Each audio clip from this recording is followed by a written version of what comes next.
नमस्कार, स्वागत है आपका हमारे चैनल में। मैं रानी गुप्ता आपके साथ। और बड़ी खबर आ रही है, जिस तरीके से महाराष्ट्र में बगावत छिड़ चुकी है, तो ऐसा माना जा रहा है कि उद्धव सरकार जो है गिरने की कगार पे है।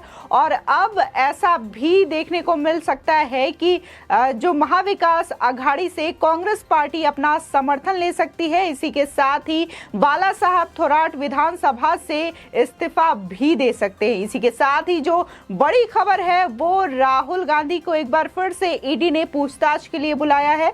आपको बता दें कि ईडी के पूछताछ के लिए राहुल गांधी ईडी दफ्तर पहुंच चुके हैं। ये 5वां पूछताछ होगा ईडी के द्वारा, क्योंकि लगातार ईडी जो है राहुल गांधी से पूछताछ कर रही है।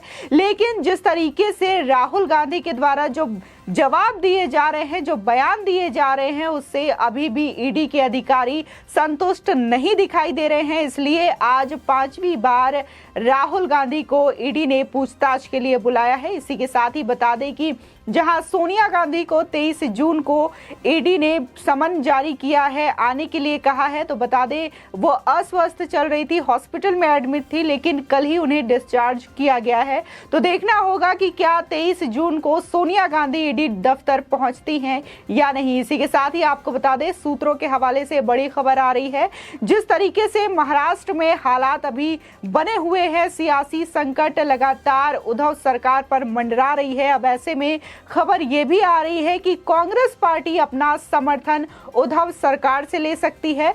बाला साहेब थोराट महाराष्ट्र विधानसभा से ग्रुप लीडर के रूप में इस्तीफा दे सकते हैं। इसी के साथ ही कांग्रेस नेता मल्लिकार्जुन खड़गे ने कहा कि सोनिया गांधी ने कांग्रेस के शीर्ष नेतृत्व को दिल्ली बुलाने को कहा है। बता दें, कांग्रेस नेताओं ने पार्टी नेता बाला साहेब थोराट आधिकारिक आवास रॉयल स्टोन बंगले में मुलाकात की। वहीं बैठक में पार्टी नेता और पूर्व मुख्यमंत्री अशोक चौहान भी मौजूद रहे। आपको बता दें कि नेशनल हेराल्ड केस में कांग्रेस सांसद राहुल गांधी से अब तक कुल 36 घंटे की पूछताछ हो चुकी है और मंगलवार को 11 बजे उन्हें ईडी के सामने एक बार फिर से पेश होना पड़ा। बता दें, सोमवार को राहुल गांधी ने कुल 8 घंटे तक सवाल जवाब किया था। इस सब के बीच कांग्रेस के एक प्रतिनिधि मंडल ने राष्ट्रपति रामनाथ कोविंद से भी मुलाकात की और कांग्रेस नेताओं के साथ दिल्ली पुलिस की बदसलूकी के बारे में राष्ट्रपति से शिकायत कर एक ज्ञापन सौंपा। इसी के साथ ही सोमवार को राहुल गांधी करीब 11:05 पर ईडी दफ्तर में दाखिल हुए और पहले चक्र में करीब 4.5 घंटे तक उनसे पूछताछ हुई। दोबारा 4 घंटे के करीब वो फिर ईडी दफ्तर पहुंचे और दूसरे दौर की पूछताछ हुई। बता दें कि राहुल गांधी से ईडी ने 13 जून, 14 जून, 15 जून और 20 जून को पूछताछ की है। बता दें, प्रवर्तन निदेशालय ने पूछताछ के लिए सोनिया गांधी को 23 जून को बुलाया है।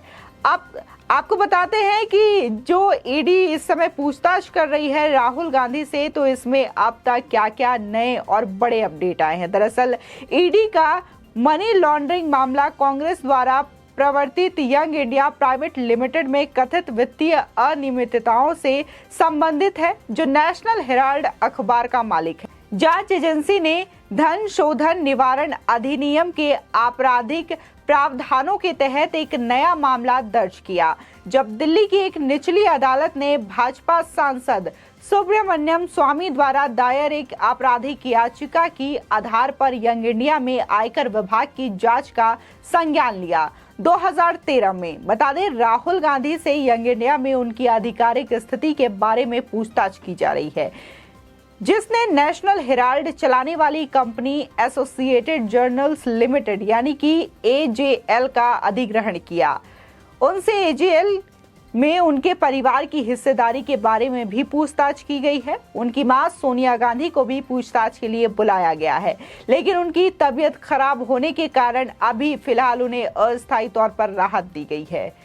इसी के साथ ही सोमवार को पहले दौर की पूछताछ रात 9:30 बजे खत्म हुई। सूत्रों ने कहा कि संघीय जांच एजेंसी के जांचकर्ता राहुल गांधी के ज्यादातर जवाबों से संतुष्ट नहीं हैं।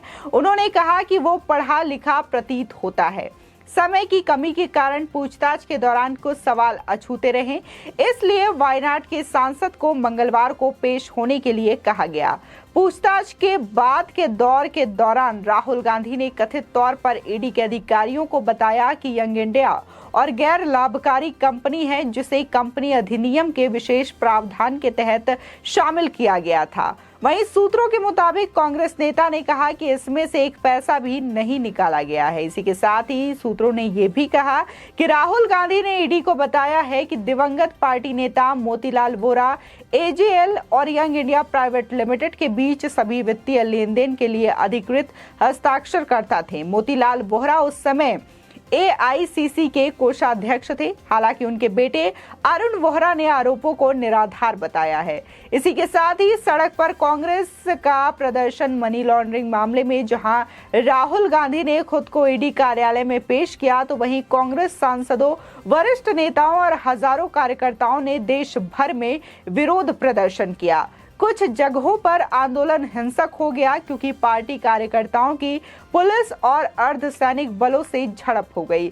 शीर्ष नेताओं सहित सैकड़ों कांग्रेस समर्थकों को पिछले सप्ताह बिना अनुमति के विरोध करने और निषेधाज्ञा का उल्लंघन करने के लिए हिरासत में लिया गया था। इसी के साथ ही कांग्रेस के वरिष्ठ नेताओं के एक प्रतिनिधिमंडल ने सोमवार को राष्ट्रपति रामनाथ कोविंद से मुलाकात कर उन्हें ईडी की राहुल गांधी से पूछताछ के विरोध में पुलिस द्वारा पार्टी सांसदों के साथ कथित दुर्व्यवहार के बारे में जानकारी देने के साथ कार्रवाई करने का आग्रह भी दिया। बता दें कि लगातार जिस तरीके से ईडी पूछताछ कर रही है राहुल गांधी से, और आज जब ईडी के दफ्तर में राहुल गांधी पहुंचे हैं, तो इस समय भी लगातार जो कांग्रेस के कार्यकर्ता है वो विरोध प्रदर्शन कर रहे हैं। इसी के साथ ही वो अग्निपथ योजना को लेकर के भी विरोध प्रदर्शन कर रहे हैं और बार बार ये मांग उठा रहे हैं कि जो ईडी पूछताछ कर रही है राहुल गांधी से वो निराधार है, उन्हें नहीं करना चाहिए। यानी कि जो कांग्रेस कार्यकर्ता है सीधे सीधे ईडी और कानूनी प्रक्रिया के बीच में आ रही है और ये कह रही है कि राहुल गांधी से पूछताछ ना किया जाए, और अगर राहुल गांधी इसी तरीके से ईडी दफ्तर जाते हैं, पूछताछ होती है उनसे,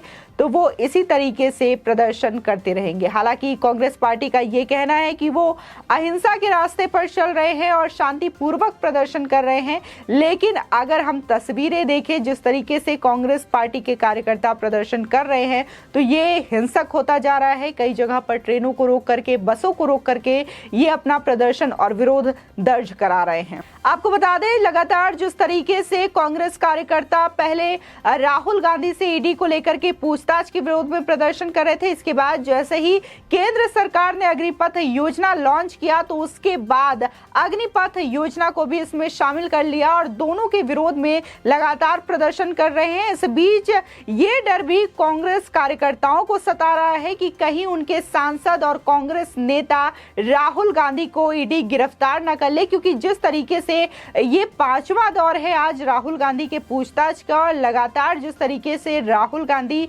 दिवंगत नेता मोतीलाल वोहरा पर सारा आरोप डाल देते हैं कि जो भी ट्रांजैक्शन वगैरह हुआ करता था वो उन्हीं की देखरेख में हुआ करता था, और राहुल गांधी को किसी भी ट्रांजैक्शन के बारे में कोई जानकारी नहीं है। तो ये अपने आप में सोचने वाली बात हो जाती है कि आप उस कंपनी के 75% के मालिक हैं, आप और आपकी माता सोनिया गांधी, लेकिन इसके बावजूद आपको इस संबंध में कोई जानकारी नहीं है। और यह भी माना जा रहा है कि कई कांग्रेस कार्यकर्ताओं को यह डर सता रहा है कि जिस तरीके से ईडी लगातार राहुल गांधी को पूछताछ के लिए बुला रही है, तो कहीं राहुल गांधी की गिरफ्तारी ना हो जाए। इस वजह से खासकर जो कांग्रेस कार्यकर्ता हैं वो विरोध दर्ज करा रहे हैं ताकि ये जो कार्रवाई है उस पर रोक लगाया जा सके। इस वजह से कल उन्होंने जंतर मंतर से लेकर के पैदल मार्च निकाला और वो गए राष्ट्रपति भवन। वहां पर उन्होंने महामहिम राष्ट्रपति को ज्ञापन सौंपा और उन्होंने 2 मांगे रखी। पहली मांग तो ये उन्होंने कहा कि जिस तरीके से ईडी पूछताछ कर रही है राहुल गांधी से, उसे रोका जाए। इसी के साथ ही दूसरी मांग ये भी की और कहा कि जब ईडी के द्वारा पूछताछ की जा रही है और हम राहुल गांधी का समर्थन करने के लिए सड़कों पर उतर रहे हैं, तो पुलिस हमारे साथ बदसलूकी कर रही है।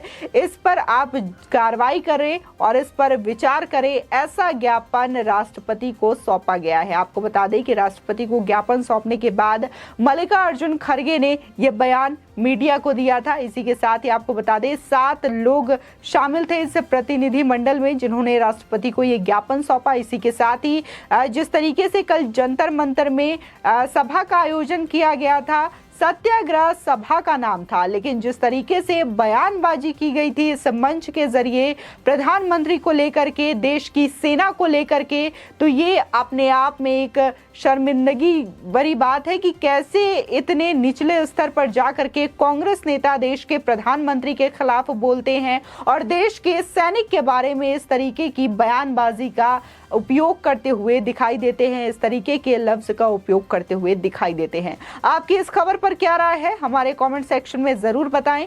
आगे की और भी अपडेट के लिए चैनल को सब्सक्राइब करना ना भूलें।